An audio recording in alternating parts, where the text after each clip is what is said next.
Hi everybody, this is Rob McKim. I'm the Superintendent USD 321 Amigo, and welcome to the January edition of our newsletter. And as I said, the January edition, January's here and nearly gone. And what a quick month it has been.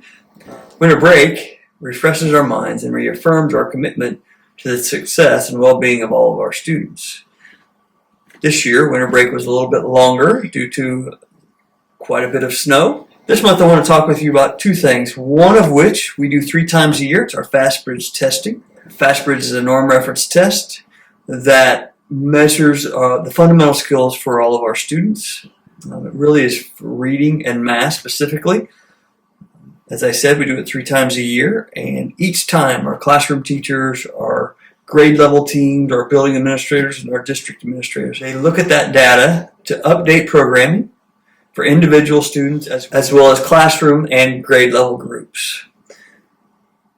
These are normally talked about during parent-teacher conferences, but if you want to see how your child did, feel free to reach out to your teacher to get that information. The second thing on my list is something to make you aware of that's coming up. We have started the process of developing a facility master plan. This plan seeks to serve the educational needs of our community for the next 5, 10, 15, 30, even 50 years. So we're looking at what our educational needs will be, and then what our current facilities capabilities are, and then what changes may need to come down our way.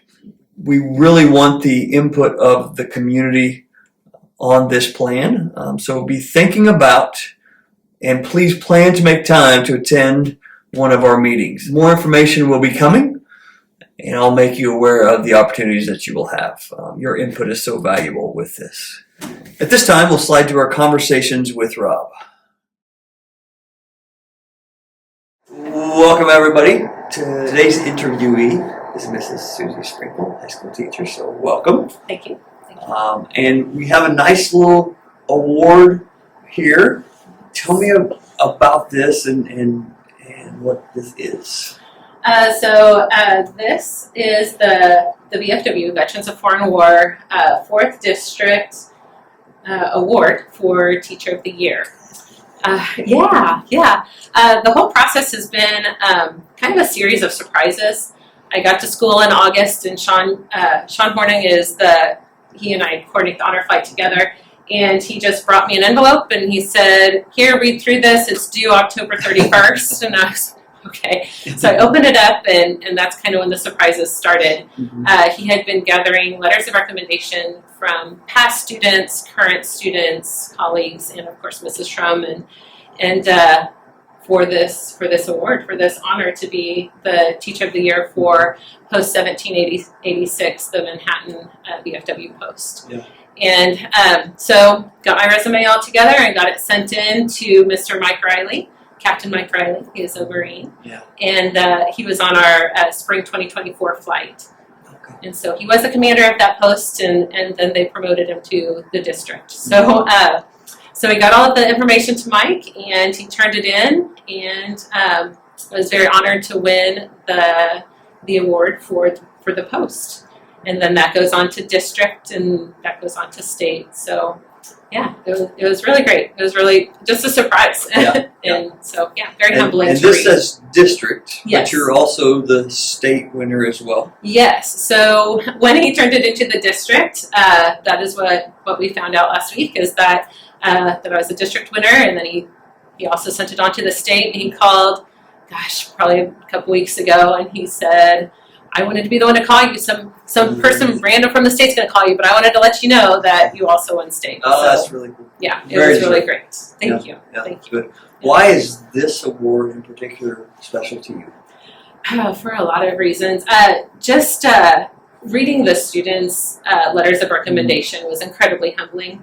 In having students from, I think one of them graduated in 2000. Not 19, in 2016, and then one graduated last year, and so that was really great just to hear the students' words and what it means to have me as a teacher. It was really sweet, and then also to have the veterans nominate me for this and have Mike give me the news was really special. what we do for the honor flight, it's a labor of love. It's a passion that we have, and it's just really great to interact with the veterans and meet them. And yeah, so this award just, it means a lot. It means that we're making a pretty big impact. Yeah, and thank you for your work with them. Yeah. Educational background, I know, but what do you teach? How long have you been doing that in school? Just tell me some of your educational background. Yeah, so I started out in Junction City, and I taught Spanish there for 3 years. And Junction City was just kind of big. It was hard not to know all of the students walking through the halls. And so I decided maybe to come to a smaller school and one a little bit closer to the size that I grew up in.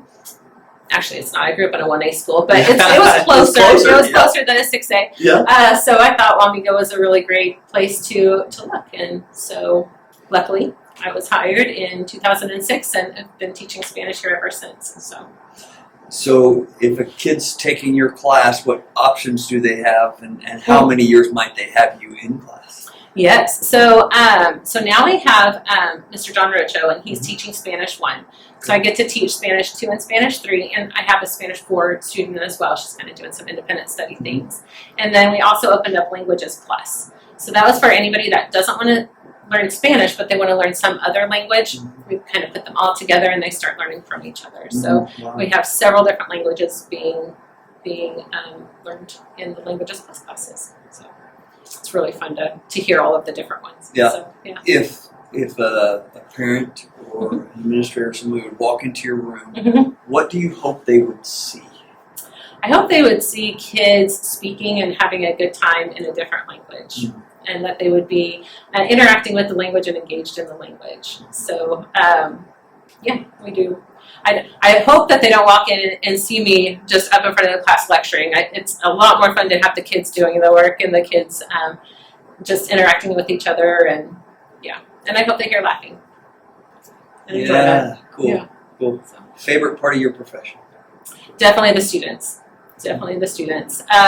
Coming back to school, there's always some butterflies every year, but as soon as the students walk in the door, everything's good. So love working with them. They're all so different, and they each walk in with a different challenge, and they're amazing humans, and I'm just so thankful that I get to spend time with them each day. So, good. This is a question that I've worked on and try to get it right. Yeah. We have a very supportive community here in Wamego of the things that we do, but they don't always see it through the eyes of a teacher or superintendent or whatever our role's in. So in your role in education, what can our community do to support you and our students maybe a little differently? Yeah. So I kind of see that kind of in 2 different ways. So for the honor flight, I don't know that we could ask for a more supportive community. The success of the program and being able to honor over 300 veterans, it is a testament to the support that the community has given us. They have been behind us since the very beginning, and definitely the success of the program is because of the community. As far as at the high school level and within the classes, I think probably a good way to support would be to continue to support the students and continue to support us in supporting their kids. We come into education because of the students, and we love the students. So please trust that we do love them and are always trying to do what's best for them. And definitely to come and support in activities. If you see them in the paper, go ahead and congratulate them when you see them downtown, so I think that's probably the big thing. So when you see Mrs. Sprenkle downtown, congratulate her on this really, really neat and special award from the Kansas VFW. We're proud of you. Thank you for what you do for our kids. And it's a pleasure working with you. Yeah, thank you. Thanks. As we start 2025, I want to thank you for the partnership and dedication you have for our students. We're looking forward to a great year of growth, achievement, and success together. And as always, remember, no one's greater than a Raider. 1, 2, 3, and...